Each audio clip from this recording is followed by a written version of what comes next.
Analyser et décortiquer l'actualité avec beaucoup de pertinence et d'insistance. Si vous voulez en savoir en ce qui concerne avec l'actualité d'ici à Kasumbalesa, un peu partout en République démocratique du Congo, suivez l'émission Qu'en pensent les frontaliers, une émission qui permet à la population de délier sa langue avec beaucoup de responsabilités en matière d'actualité.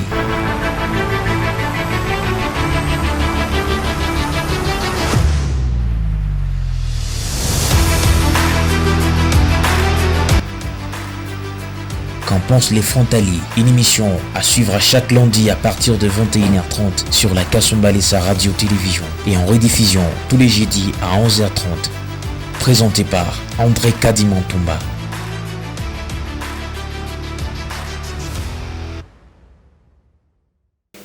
Mes salutations à tous, mesdames et messieurs, fidèles téléspectateurs et téléspectatrices de la Kasumbalesa Radio et Télévision.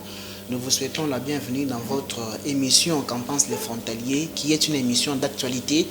Dans cette émission, nous avons pour habitude de recevoir les acteurs politiques, les acteurs économiques, les cadres de la société civile, les responsables des différentes institutions pour vous parler en ce qui concerne l'actualité. Nous parlons de l'actualité dans tous les domaines et sur tous les plans. Et aujourd'hui, comme d'habitude, nous sommes là encore une fois de plus pour ces services que nous l'avons toujours fait avec beaucoup plus de responsabilités. Alors, comme vous le constatez sur ces plateaux, je ne suis pas seul. Aujourd'hui, nous avons l'honneur de recevoir le porte-parole du vice-gouverneur de la province du Haut-Katanga, Roger Ngando Amitaba, à qui j'ai dit bienvenue dans l'émission.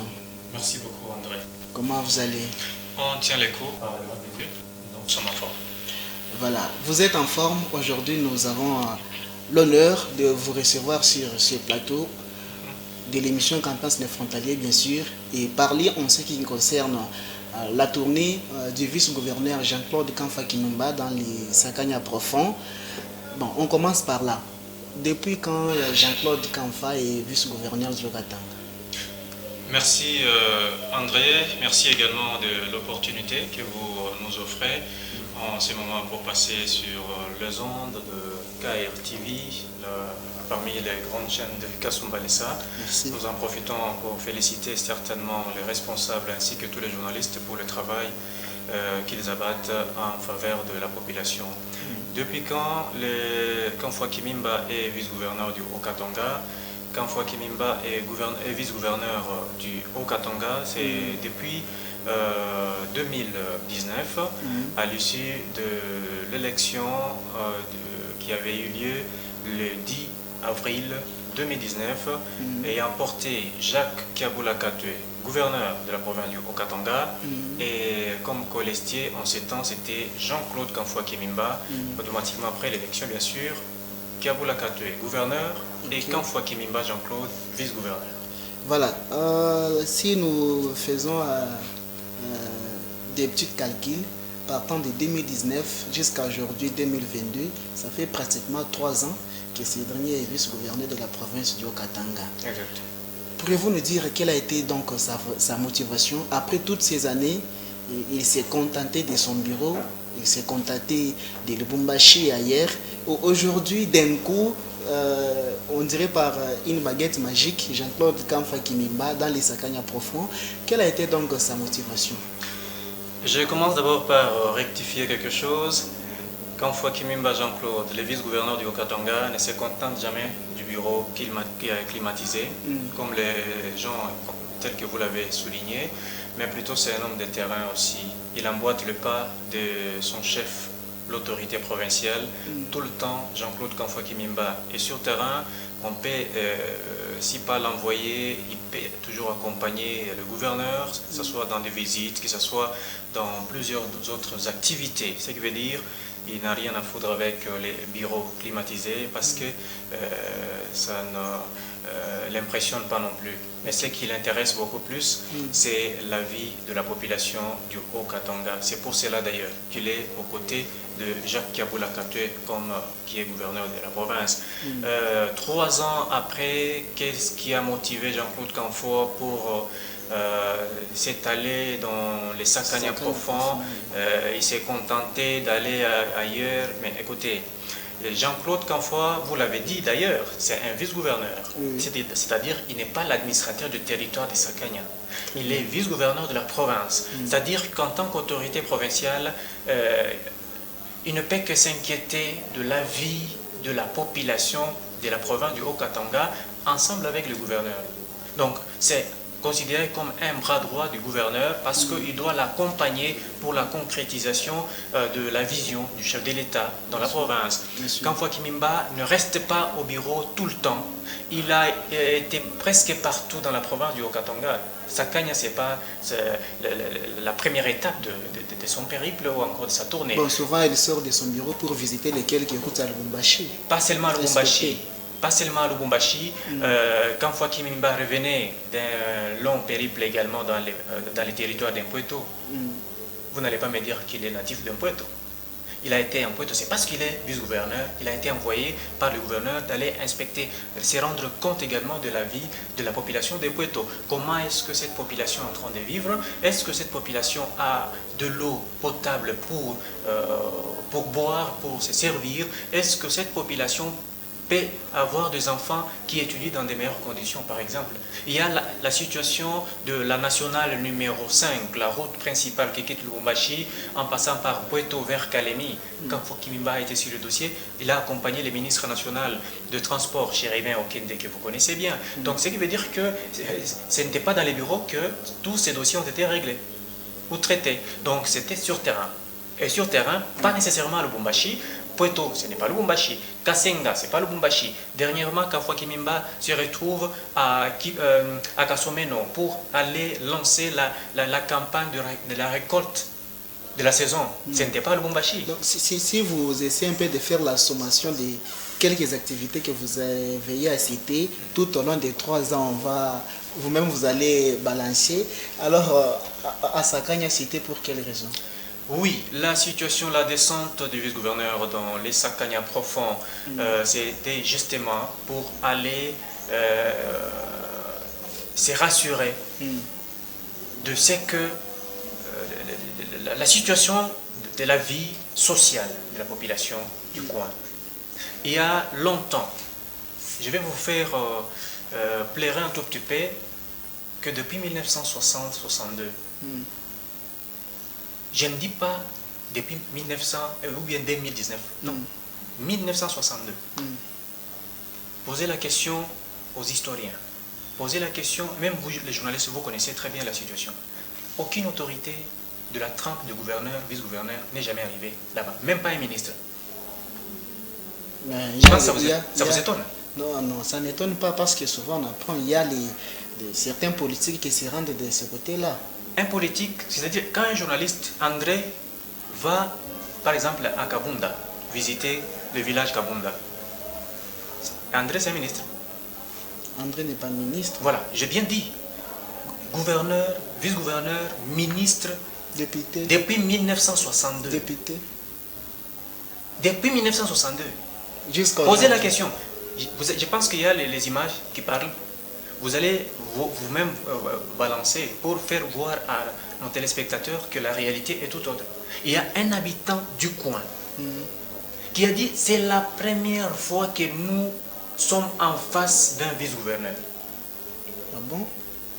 C'est pas une surprise ça. Et vous pensez que ça fait du bien? Non. Ça ne fait pas du bien. Par contre, ça étonne et ça inquiète davantage.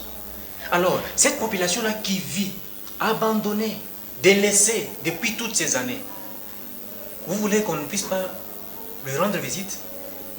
Non. Il était important que le vice-gouverneur, délégué par le gouverneur de province, allez-y là-bas, dans les Sakanya profonds, passez partout, vérifiez, rendez-vous compte de ce qui se passe réellement. Et c'est ce que Canfoy Kimimba a fait le week-end. Une fois sur place, vous êtes parti dans les Sakanya profonds, vous avez touché là où personne d'autre n'avait touché auparavant, d'après vous dire. Comment est-ce que vous avez trouvé les conditions de vie de la population de cette contrée? Oui, j'ai été en train de le dire, que vous trouvez une population déjà abandonnée. Une population qui ne connaît pas les noms de présidents de la République démocratique du Congo. pas seulement Félix Tshisekedi, en commençant par Mobutu. Jusqu'à ces jours. Jusqu'à Félix Tshisekedi. Cette population du fond, ou du fin fond là, de la RDC, puisque Sakanya, et quand vous arrivez à Ngaye, vous êtes presque dans la botte. Ce qui veut dire que c'est ça la frontière entre la RDC et la Zambie à partir de Sakanya. Oui. Cette population-là ne connaît pas les noms des présidents de la République. Cette population-là ne connaît pas les noms des gouverneurs. C'est vous qui aviez abandonné cette population-là à son triste sort. Pas nous. Nous sommes allés vers cette population-là pour apprendre à cette population que vous avez un président de la République, parce que nous sommes à l'époque de Félix Antoine Tshisekedi Tshilombo comme président de la République, Jacques Kabula Kato comme gouverneur de la province du Haut-Katanga. Est-ce que c'est un travail qui devrait être fait nécessairement par nous? Je vous ai dit ici que c'est depuis 1962 qu'aucune autorité de la Trump n'est passée dans ce coin. Quand Jean-Claude Kamfwa-Kimimba arrive, c'était important, impérieux, qu'il échange avec toute cette population, poser des questions, comment ça se passe, vous vivez comment. Mais vous avez des résultats ou des réponses qui touchent au cœur. Nous n'avons pas d'école fiable. Nous n'avons pas d'eau potable. La route d'abord pour quitter Sakanya vers Kabunda, vers Lunkindi, vers Nongo, tout un problème. Il n'y en avait pas. C'était des sentiers qu'on empruntait par les gens. Et surtout, avec des motos, c'était facile. Mais c'était pas praticable. Exactement. Mais aujourd'hui, quand nous sommes partis à Kabunda, dans la tournée, poser la question à tous ceux-là qui reviennent de là, la route est quand même praticable, en terre battue bien sûr, puisque on y va petit à petit pour moderniser les coins. Les Sakanya, c'est un territoire pilote parmi tant d'autres, parmi les 145 territoires dans lesquels le chef de l'État lui-même a lancé un projet de développement de ces 145. Donc, parmi lesquels Sakanya figure. Donc, on est en train d'y aller petit à petit pourvu qu'on arrive à moderniser le territoire de Sakanya. Donc, les réponses sont telles que nous n'avons pas d'eau, nous n'avons pas d'école. Effectivement, quand les vice-gouverneurs arrivent à Kabunda, Kabunda, c'est à quelques kilomètres de la rivière Luapula, les ports. C'est presque là. Si on a rangé, donc les gens peuvent traverser par là et puis le commerce peut être régulier et à l'intérêt de la population. Mais vous avez Kabunda à la frontière. Kabunda avec une école en plein air. Vous avez déjà étudié. C'est-à-dire quoi une école en plein air? Ah voilà. Une école en plein air que nous avons trouvée, c'est que les enfants s'asseyent sur les bois morts. Vous voyez, hein, vous êtes là, il n'y a même pas de tableau, juste un truc fabriqué en termes, c'est comme on dirait, comme une table, mais ça n'a pas la forme d'une table. Et puis ces bois morts là-bas, les enfants s'asseyent là-bas avec leurs cahiers. Ils écrivent. L'enseignant dicte là-bas et les enfants écrivent sur les genoux. Mais qu'est-ce qui est à encourager dans tout ça? Qu'est-ce qui est à saluer avec l'appui, l'implication du gouvernement provincial? C'est la présence d'une école qui est construite là-bas, à Kabunda. Pour la première fois, les villageois témoignent que nous avons affaire à un gouverneur responsable. Ce n'est pas moi qui l'ai dit pour le plaisir. Mais les habitants de Kabunda, du coin que nous avons trouvé, les habitants qui ont assisté à l'éducation de leurs enfants sur le bois mort, les habitants qui ont vu leurs enfants grandir fréquentant cette école en plein air là-bas, sans espoir. Mais ils voient à côté une école moderne, construite sur fonds propres du gouvernement provincial du Haut-Katanga, que dirige Jacques Kabula Kato. Ce qui veut dire la matérialisation de la vision du chef de l'État en marche. L'école dont vous parlez a combien de portes? 6 classes, bien modernes. Il ne reste que 2 petits travaux de finissage. Donc, quand on parle de petits travaux, c'est-à-dire, on n'avait que les plafonds. Mais quand vous y arrivez, et les tableaux, et les bancs qui seront bien sûr ajoutés là-bas, c'est ce qui fait que d'ici là, donc l'année prochaine, en tout cas, la rentrée scolaire ici, tout sera... Donc cette année, les enfants vont d'abord souffrir? Non, ils ne vont pas souffrir parce qu'on peut utiliser l'école parce que l'école est déjà terminée. Nous sommes déjà à 3 semaines de la rentrée, ça vous le savez quand même. Exactement. Je pense que si les images sont en train de parler, les images sont là, l'école est déjà construite. Ce n'est pas le début, ce n'est pas la fondation, non. L'école est là, déjà tollée avec tout. On attendait ne fût-ce que les bancs, parce que les bancs étaient déjà en route vers Kabunda pour... Sous financement du gouvernement. Du gouvernement provincial. C'est le gouvernement provincial qui finance pour venir à la rescousse de cette population qui a longtemps souffert. Vous quittez Kabunda, vous êtes à Lukindi, à Sompola. Il n'y a pas d'école, monsieur le journaliste. Les écoles de la même valeur, de la même manière que nous avons trouvé à Kabunda, où les enfants se confinent, les enfants s'asseyent sur des briques. Est-ce que vous avez déjà, à votre époque, vous étudiez, vous quittez chez vous la maison avec une brique comme... Alors, ça, c'est ce qu'on a trouvé. Hein. Ça, le vice-gouverneur l'a trouvé là-bas. Il était très inquiet. Trop alors, trop même. Ça fait mal. Ça fait mal de voir une population qui ne mérite pas ça, mais en train de vivre dans des conditions pareilles. Ne pensez-vous pas que cette tournée devrait avoir lieu avant? La province du Haut-Katanga, ce n'est pas seulement les Sakanya, je l'ai dit. Ce n'est pas seulement Kasumbalesa, ce n'est pas seulement Kipushi, ni moins encore seulement Puerto. Donc c'est toute cette surface, c'est toute cette partie de la terre qui s'appelle province du Haut-Katanga. Alors, quand on va, tantôt on est penché sur le territoire de Puerto, on a le territoire de Kambo, on est par exemple à Kipushi, on est à Lubumbashi, donc on touche dans tous les coins pour que toute la population de la province puisse se retrouver. C'est ce qui a été fait avec cette tournée du vice-gouverneur. J'étais en train de dire, le vice-gouverneur n'a pas visité un seul village, il en a visité autant. Et nous avons appris que le vice-gouverneur est passé par à peu près 5 villages. Je ne sais pas si vous affirmez l'information. 5 villages, ça me fait rire. Où est-ce qu'on a tiré cette information de 5 villages? Il est passé dans quelques villages et là, voilà. Si c'est beaucoup, c'était 5. Et après quoi, il est rentré. Laissez-vous débalayer les mensonges et de vous dire la vérité, parce que j'étais dans cette suite. Le vice-gouverneur a visité combien? 17 villages. 17, vous le dites? Je confirme bien avec les noms à l'appui. Le vice-gouverneur a commencé par Lunkindi, Kabunda, Sompola, Nongo. Il est allé à Kakielo.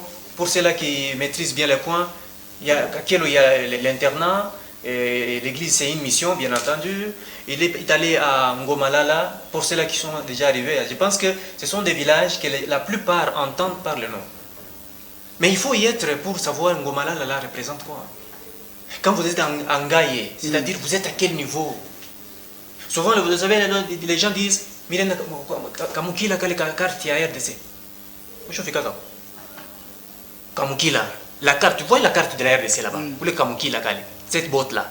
C'est là que se trouve situé Ngaye.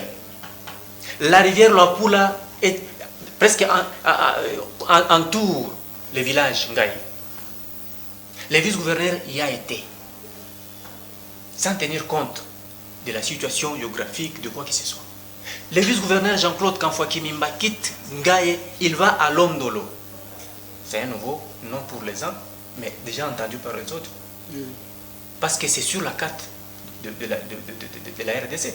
Les gens peuvent lire. En géographie, nous avons étudié beaucoup de pays. Peut-être les autres, nous n'avons pas visité ça. En histoire même, vous avez appris qu'il existerait, j'ouvre une petite parenthèse, il existe une certaine ville qui s'appelle Bulawayo. Les massacres de Bulawayo. Mais il faut être à Bulawayo pour savoir, c'est ici Bulawayo. Voilà. C'était produit. Londolo, là où était le vice-gouverneur, c'est dans les Sakanya ici, profond. Bulawayo, et plutôt Londolo est situé à 22 km de Kakielo. Pour arriver à Londolo, que c'est lui qui a déjà été là, qui vous dise comment il accède à Londolo facilement. Le vice-gouverneur, vous vous en doutez, non? Vous avez dit qu'il aime beaucoup les bureaux. Oui. Malheureusement, ce n'est pas ça. Est-ce que vous savez que Kamfwa Kimimba est à mesure de prendre une moto que d'autres autorités ne peuvent pas? Kamfwa Kimimba a pris une moto de Kakielo jusqu'à Londolo, 22 km. Aller-retour, ça fait 44. Compte tenu de la situation des infrastructures routières. Mais qui pouvait accepter? Quelle autorité qui pouvait accepter de prendre la moto pour aller risquer? Et si vous êtes sur la route Londolo, Kakielo-Londolo, vous avez au moins 6 marécages à dépasser. Vous connaissez ce que ça veut dire, les marécages? Et les risques que présentent les marécages. Quand même, Kamfwa Kimimba a bravé la peur. Tout ça, il s'est dit, j'ai été envoyé par le gouverneur, c'est pour arriver même là-bas à Londres. Je dois y aller. Il est arrivé à Londres. Kamfwa Kimimba est passé par Nongo. Kamfwa Kimimba est passé par Mopala. Kamfwa Kimimba arrive à Kipusha. Kamfwa Kimimba était à Watemwa, 18 km de Kipusha. Kamfwa Kimimba était à Kafimbi. Kamfwa Kimimba est passé par Mufumbi. Kamfwa Kimimba est passé par Nkumbwa. Partout là-bas pour jusqu'à aller à Lonchi, Mbofu, dans les groupements Selenge. Et puis revenir à Lubumbashi. Vous pensez que c'était 2 villages, 3 villages? Alors, parmi tous les villages visités, je pense que... Est-ce que les difficultés étaient toujours les mêmes? Les difficultés de la population? Ou soit la réalité d'une entité ne dépendait pas de l'autre? Tout à fait, il y avait toujours des particularités, même si la majorité était presque similaire. Vous arrivez par exemple partout, quand on est arrivé à Kakielo, les mémorandums qui ont été lus, vous sentez que les besoins étaient qu'on agrandisse les salles de classe, qui étaient déjà, puisqu'à Kakielo c'est une mission, mais dont l'image ne reflétait pas une bonne image en fait d'une école où les enfants pouvaient étudier correctement. Il faut l'intervention du gouvernement provincial, tant mieux. Il y avait encore un problème d'eau potable, ça c'est revenu presque dans beaucoup de villages, et c'est comme ça que le gouvernement provincial, bien sûr par l'entremise de son envoyé qui était Jean-Claude Kamfwa, avait pris certaines résolutions pour satisfaire aux besoins de cette population. C'est notamment une école sera construite en Gomalala. Jamais une école n'a existé là-bas. Les enfants de Ngomalala pouvaient quitter là-bas pour aller étudier à Kakielo. Les enfants de Ngaye pouvaient quitter Ngaye, 22 km, 18 km, pour venir étudier à Kakielo. Donc ce qui veut dire qu'ils auront au moins une école pour couper court à ces longues distances et aider la population, les enfants, à fréquenter correctement. Donc il y a eu une centaine de tôles données pour la construction d'une école en Ngomalala. Il y avait une centaine de tôles données également pour la construction d'une autre école à Londolo. Londolo, il n'y avait même pas de centre de santé. 22 km, vous avez un enfant malade, vous avez un parent malade, vous devez quitter à 22 km vers Kakielo. Mais imaginez-vous que vous arrivez à mi-chemin, l'infortuné vous dit au revoir. Alors, parlant un peu des difficultés que vous avez rencontrées par-ci, par-là, oui. Réellement, soit normalement, il y a les besoins urgents qui se sont présentés, et d'autres où il fallait d'abord voir le gouvernement provincial pour voir comment remédier à ces problèmes-là. Sur place, lorsque vous avez rencontré cette population-là, du Sakanya profond, la situation était vraiment précaire d'après la réalité sur terrain que vous avez rencontré, des difficultés par-ci par-là, des problèmes d'une façon, d'un village à un autre, des difficultés différentes. Quels sont les besoins, soit les solutions urgentes que le vice-gouverneur Jean-Claude Kamfwa Kimimba a pu donner à cette population?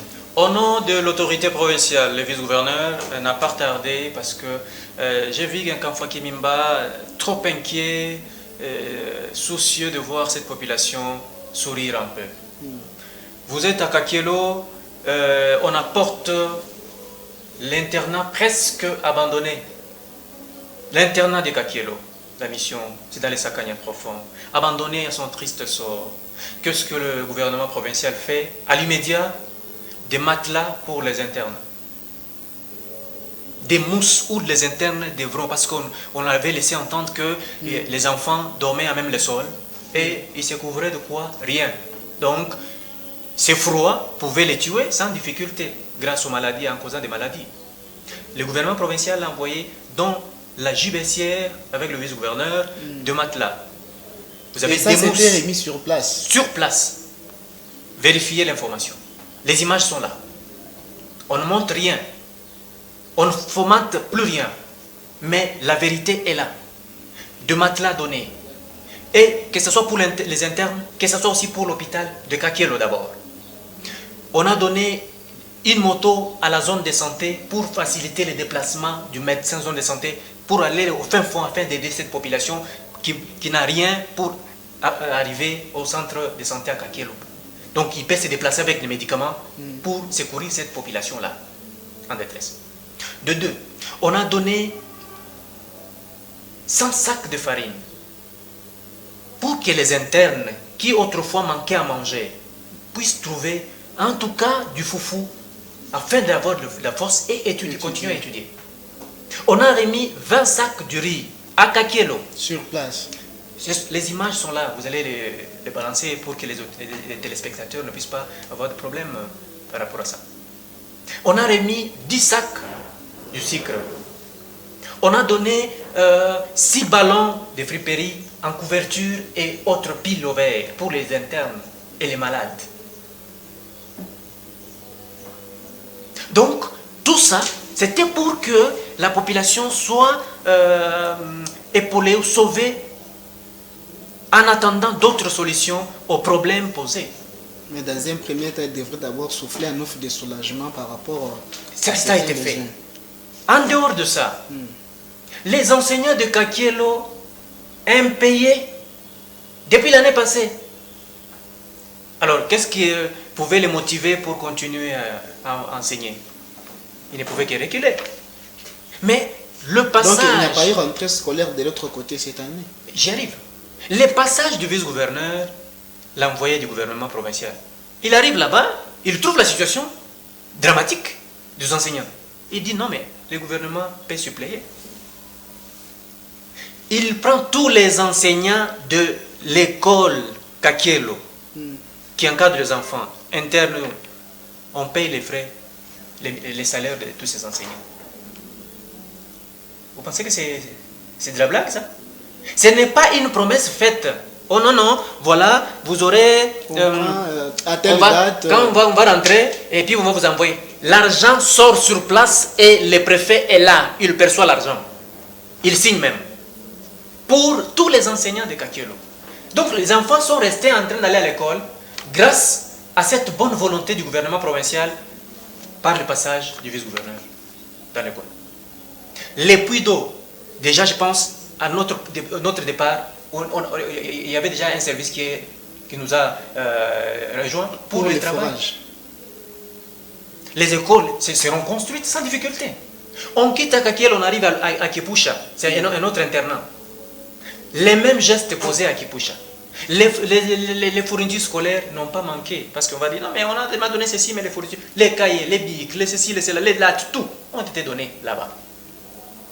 Et pour prévoir aussi la jeunesse, les jeunes de Kipusha ont dit, Excellence, nous constituons une équipe, est-ce que nous ne pouvons pas voir les varaises? Les varaises sont sorties, on dirait par une baguette magique, comme vous le dites là. Donc, c'était automatique, on ne vient pas faire le chantage pour le plaisir.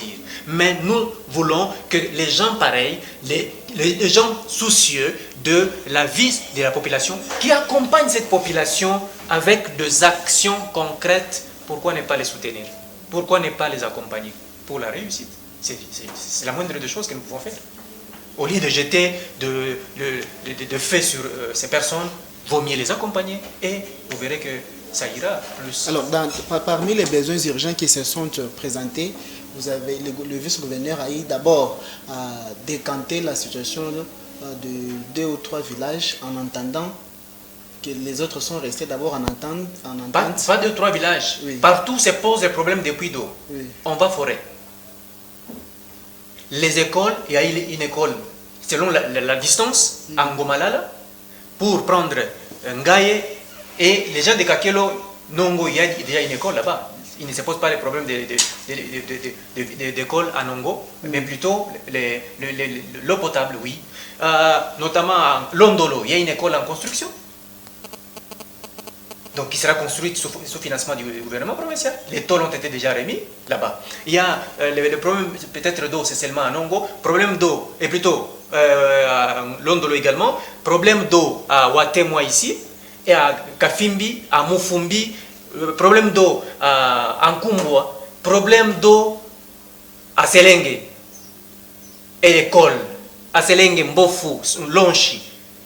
On a dit non, il y a un problème d'eau là-bas. La population a besoin de l'eau. Alors, parmi toutes ces réalisations-là, qu'est-ce qui a été le sujet d'une grande joie pour la population? Le sujet, c'est par rapport à l'éducation. D'ailleurs, j'ai brossé rapidement là-dessus. C'est par rapport à cette éducation, quand on soulage les enseignants, c'est-à-dire on vous épaule, on dit nous allons payer les enseignants. Pour toute l'année, ce n'est pas pour un mois. Là, c'est la joie. Toute l'année, on paye les enseignants, les donc, enfants. Ce sont eux qui restent avec la tâche d'enseigner. Voilà. Et c'est tout. Et c'est l'enseignement gratuit. Donc ça entre dans les cadres de la gratuité même de l'enseignement. On paye les enseignants, les enfants doivent étudier gratuitement. À Kakielo, et même à Kipoucha ici, il y avait 9 enseignants non mécanisés. Vous étiez à Kipoucha? Mais oui. Vous étiez à Kipoucha? À Kipoucha, on y a été. Là où le vice-gouverneur avait manigancé quelques histoires là pour la destitution d'un chef coutumier. Ah, vraiment, les réseaux sociaux ont fait leur travail. Ce n'est pas les réseaux sociaux, ce sont les informations qui nous sont parvenues. Qui ne sont pas fiables. Jean-Claude Canfa qui a été impliqué dans des manigances pour la décision d'un chef coutumier là-bas à Kipoucha. Non, c'est faux et archi faux. À Kipoucha, quand nous sommes arrivés, le vice-gouverneur a donné ce qu'il fallait donner, procéder à la sensibilisation de la population et tout. Les 9 enseignants dont je parle ici ont été pris en charge, c'était à Kipoucha, non mécanisés, mais ils ont été motivés également pour toute l'année. Donc là, ils n'ont pas de problème. Concernant un prétendu problème, ingérence du vice-gouverneur dans un dossier, vous avez dit d'un chef coutumier. D'un chef coutumier, oui, à Kipoucha là-bas. Bon, malheureusement. Je vais vous dire que le vice-gouverneur, c'est un homme pacifique. Très pacifique même. Quand Fouaki Mimba, peut-être c'est là qui ne le côtoient pas. C'est là qui ne le connaissent pas. C'est un homme, là-bas, le Lubumbashi, et même dans d'autres coins quand il passe, même à Sakanya récemment, on l'appelle, vous connaissez comment on l'appelle? On l'appelle comment? Serviteur du peuple. En Swahili, ça sonne bien, Baba Mutumishi. Vous savez pourquoi? Parce que lui ne s'intéresse qu'à la vie de la population. Vos querelles, je ne sais pas moi, vos difficultés, vos conflits. Il s'intéresse à la vie de la population tout en protégeant aussi ses intérêts personnels. Quel intérêt personnel si ce n'est que cet avantage que la population doit avoir? Pas d'intérêt personnel, mais pourquoi est-ce qu'il était impliqué dans cette histoire? Ah voilà, il n'a pas été impliqué, on a seulement imputé une fausse information, qu'on l'a larguée sur le réseau, qu'on a larguée au sein de la population pour chercher à nuire à la personne de Jean-Claude Kamfouaki Mimba qui ne reflète pas ce qu'on a dit. Je suis en train de venir pour vous donner la vraie version. Quelle est la vraie version? On quitte Lubumbashi un mardi 6 septembre 2022 pour aller dans le Sakanya profond. Le vice-gouverneur est envoyé par le gouverneur. Ok? À Sakanya, il y a une autre activité en dehors de la tournée du vice-gouverneur. La tournée avec le ministre de l'Intérieur. C'était quelle tournée? Aller à la cérémonie d'installation d'un grand chef coutumier, Mopala, dans le groupement Mopala. Pourquoi est-ce que vous prenez les deux événements? Vous les mettez ensemble. Quelle confusion vous créez dans les têtes de la population? Quand on n'est pas parti à la cérémonie, Jean-Claude Kamfou, en tant que vice-gouverneur, d'abord de 1, c'est que vous devez retenir, et la population devra retenir, il ne peut pas introniser un chef coutumier. Il ne peut pas influencer l'élection d'un grand chef coutumier. Parce que l'élection, c'est fait entre les notables. Ce sont les notables qui ont élu les grands chefs Moussonda, non? Il peut tout de même y participer grâce à son influence. Par quelle magie? Vous pouvez m'expliquer par quelle magie il va influencer comment? Lui et à qui? Les électeurs, bien sûr. Non. Les corrompre, c'est fait. Malheureusement, il n'a pas été en contact direct avec les électeurs. Et comment est-ce qu'il va arriver là-bas? Monsieur le journaliste, pour arriver là-bas, ça ne demande pas juste sa présence. Il est vice-gouverneur, il a des oreilles partout. Je vais vous ouvrir une petite parenthèse et la fermer très rapidement. Vous connaissez comment la cérémonie ancestrale se fait? Ça se passe comment? Quand on veut introniser un chef coutumier, il y a toute une cérémonie. Les Bankambo là-bas, les Mijum et Bankambo sont là. Papa, si on ne vous accepte pas en tant que tel, vous allez fuir ce fauteuil-là. Vous ne savez pas. Mais seulement quelqu'un, un vice-gouverneur ou un gouverneur, je ne sais pas, ou un ministre va venir introniser. Ça ne se passe pas et au grand jamais. Je vous dis franchement, ça ne passera au grand jamais. C'est un travail qui est fait par les notables. Sous son influence, peut-être. Jamais. Alors, s'il n'est pas... Il est concerné ni de loin ni de près qu'on laisse Kamfwa Kimimba libre. Pourquoi est-ce que son à nom est l'aise. cité dans cette histoire alors? C'est tout simplement parce que Kamfwa Kimimba était dans la tournée, dans les Saganya profonds. Lui est parti, il prend Sakanya, il prend sa gauche vers Lunkindi, vers Kabunda, vers Nongo et pour finir, bon, je vous dis, le ministre est parti, il installe officiellement, parce que même le ministre n'a pas les pouvoirs, les prérogatives d'introniser un chef coutumier, ni moins encore de le déchoir. Alors il ne faut pas qu'on crée seulement, quand on n'a pas à dire, on doit se taire. Il ne faut pas qu'on crée un des autres inutilement. Et quand on part dans les Sakanya, le ministre va installer officiellement les grands chefs Moussonda qui avaient été élus, en lui donnant les documents officiels pour confirmer que c'est bien lui le grand chef du groupement Mpali. Où est le problème là-bas? Où est le problème des Kamfwa là-bas? Nous quittons Kakielo, Londolo, on rentre, la cérémonie avait eu lieu depuis jeudi. Ou mercredi, jeudi, entre mercredi et jeudi. Nous, avec le vice-gouverneur, on arrive à Kipusha pour la suite de sa tournée. Et vous dites que non, c'est Kamfwa Kimimba qui a manigassé. Ah donc vous avez toutes les précisions que c'est Kamfwa Kimimba qui a manigassé. Donnez-nous des preuves. Non, non, parce qu'il était dans les Sakanya. Écoutez, on comprend que quand quelqu'un, c'est comme donc vous là, vous voulez justement le blanchir.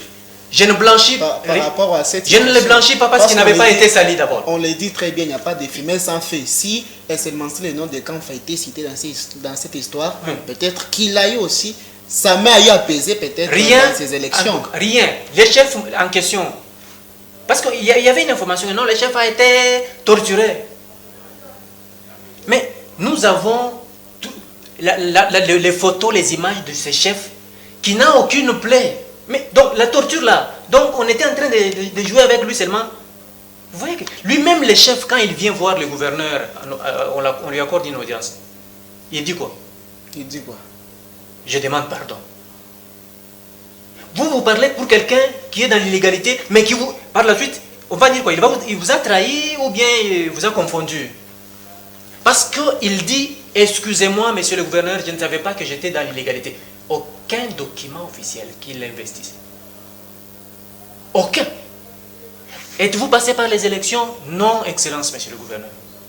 Chez le gouverneur, pas chez le vice, hein, chez le gouverneur de province. Lui-même, les grands chefs, entre guillemets, qui étaient en train de gérer les groupements dans l'illégalité. Mais c'est Moussonda qui est le chef du groupement. Pourquoi ça vous fait mal? Puisque c'est lui qui est passé aux élections. Donc c'est un faux débat, monsieur le journaliste. Kamfwa Kimimba n'y est pour rien.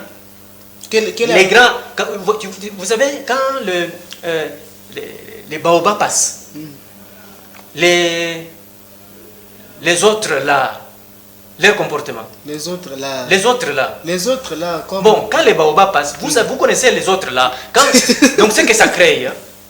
Ça n'arrive. Est-ce que vous pouvez faciliter la compréhension à ceux qui nous suivent? Non, vous avez, on dit toujours, Mutukamunene, ce que vous avez.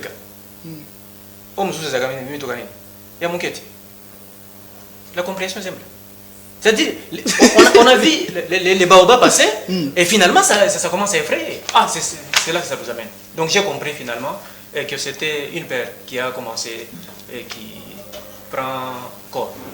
Quel est le climat que vous avez laissé à Kipusha? À Kipusha, un climat de paix. La situation était très, très calme. Les choses se sont passées correctement. Qu'on ne vous trompe pas qu'on a créé du désordre, qu'on a fait ceci, plus rien. Le ministre de l'Intérieur a fait son travail, installation officielle, il est rentré calmement à Lubumbashi, plus rien. Poser la question s'il y a des troubles à Kipusha. Alors, plusieurs années sont passées, Sakanya a jeté dans les oubliettes. Aujourd'hui, les vice-gouverneurs décident d'aller dans les Sakanya profonds. Vous avez rencontré les besoins de la population.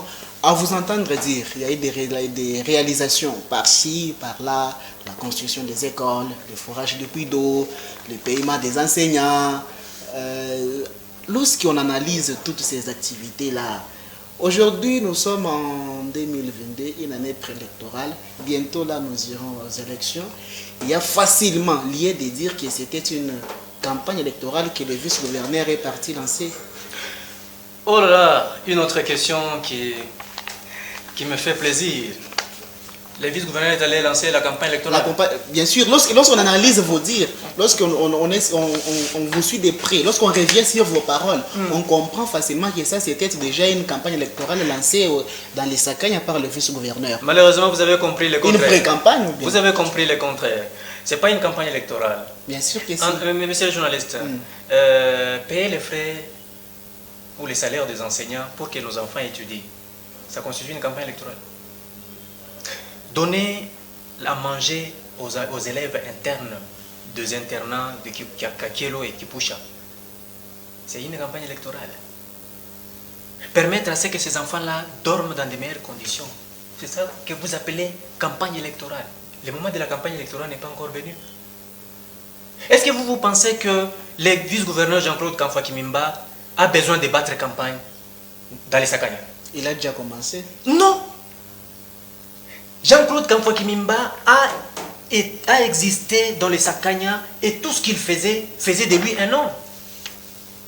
Peut-être que les gens se sont réveillés aujourd'hui parce que ce qu'il fait là, c'est dans ses prérogatives en tant qu'autorité provinciale. Vous ne pouvez pas lui interdire d'aller consoler la population.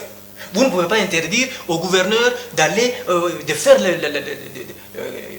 des tours dans la province, aller à Kasenga, aller à Kasomeno, aller à Kipushi, aller à Kilabalanda, aller partout là-bas pour visiter. Non, non. Et si le gouvernement arrive, il trouve que dans cet hôpital, il y a le malade qui n'ont pas de moyens. Parce que, d'ailleurs j'allais oublier, quand on arrive à Kakelo, le vice-gouverneur a payé les frais pour tous les malades, non?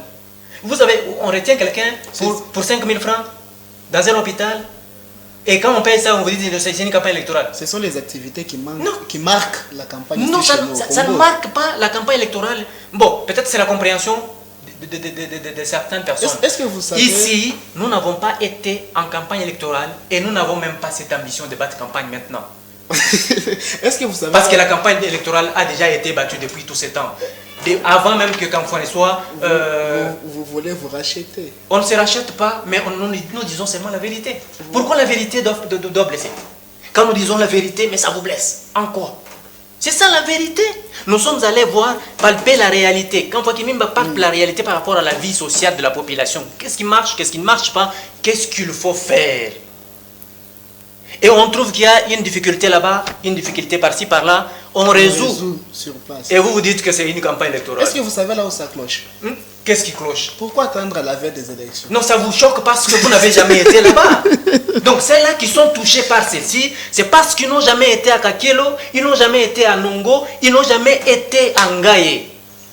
Mais comment Kamfwa Kimimba peut arriver là-bas pendant que moi ici je ne suis pas encore arrivé là-bas? Non, dosez, bas la terre comme nous disons toujours. Si vous avez la possibilité et vous avez la force, allez-y voir aussi ce que c'est fait. Mais lui est parti comme autorité provinciale, voir comment sa population bien entendu, est en train de vivre. Que ça ne vous choque pas? Merci beaucoup, mesdames et messieurs, fidèles téléspectateurs et téléspectatrices. Vous êtes en train de suivre votre émission Qu'en pensent les frontaliers, qui est en train de recevoir en séjour Roger Nkando Amitaba. Il est le porte-parole du vice-gouverneur de la province du Haut-Katanga, Jean-Claude Kamfwa-Kimimba. Avec lui, nous étions en train de parler en ce qui concerne la tournée du gouverneur dans les Sakagna profonds. Nous sommes en train de tendre déjà vers la fin. Je pense, au-delà d'être vice-gouverneur de la province du Haut-Katanga, Jean-Claude Kamfwa-Kimimba est autorité d'un parti politique. Oui, Jean-Claude Kamfwa-Kimimba, il est le président interfédéral du Congrès national congolais de Pius Bilumba et Mukala, qui est l'autorité morale. Le CNC ici localement, par exemple à Kasumbalesa, c'est Maître Arma Betou, qui est le président urbain.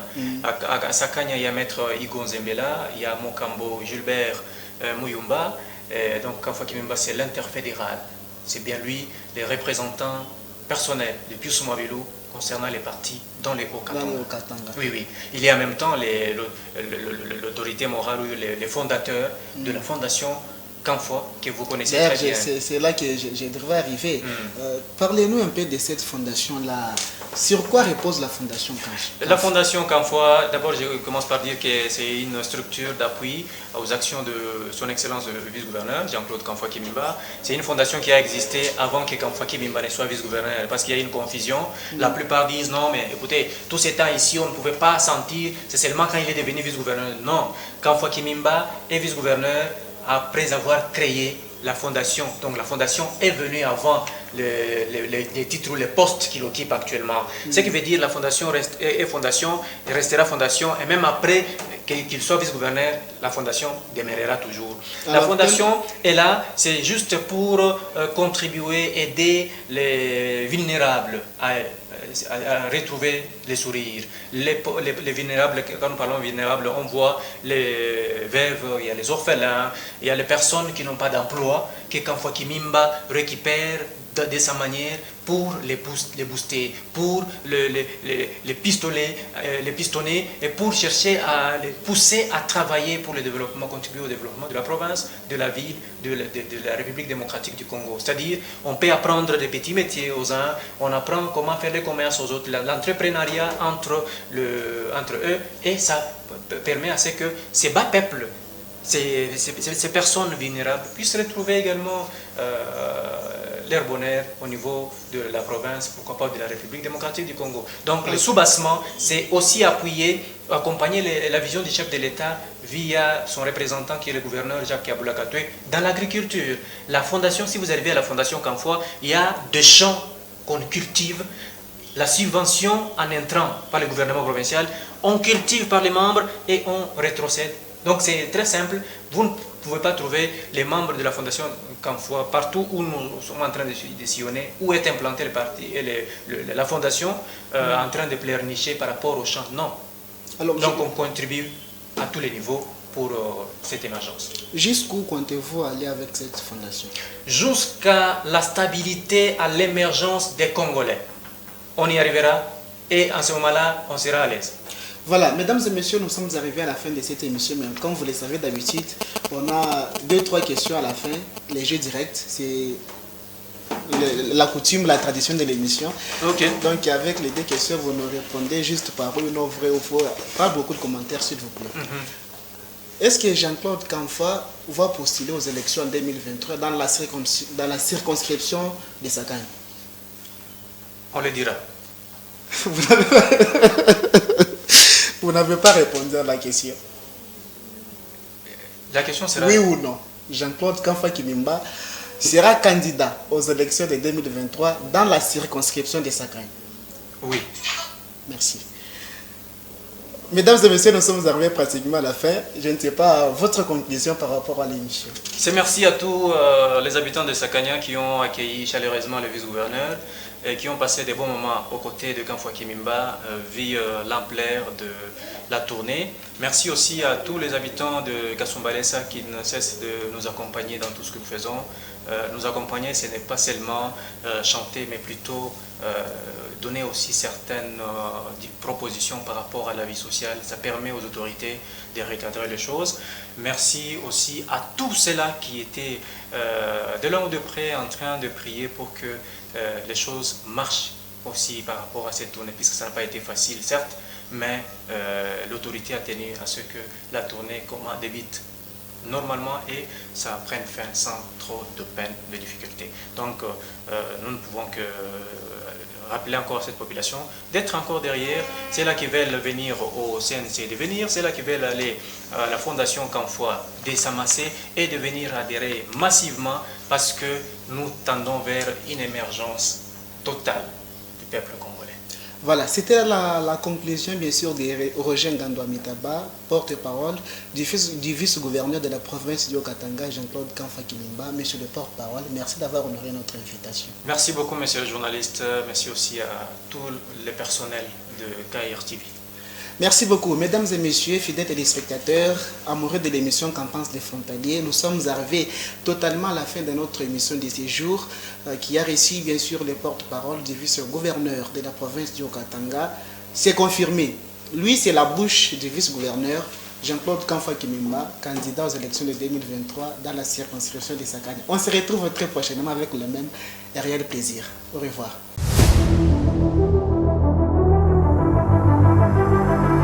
Pour analyser et décortiquer l'actualité avec beaucoup de pertinence et d'insistance, si vous voulez en savoir en ce qui concerne avec l'actualité d'ici à Kasumbalesa, un peu partout en République démocratique du Congo, suivez l'émission Qu'en pensent les frontaliers, une émission qui permet à la population de délier sa langue avec beaucoup de responsabilités en matière d'actualité.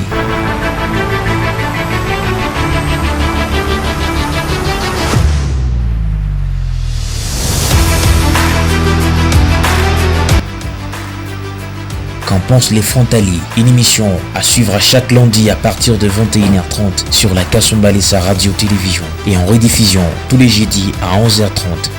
Présenté par André Kadimantumba.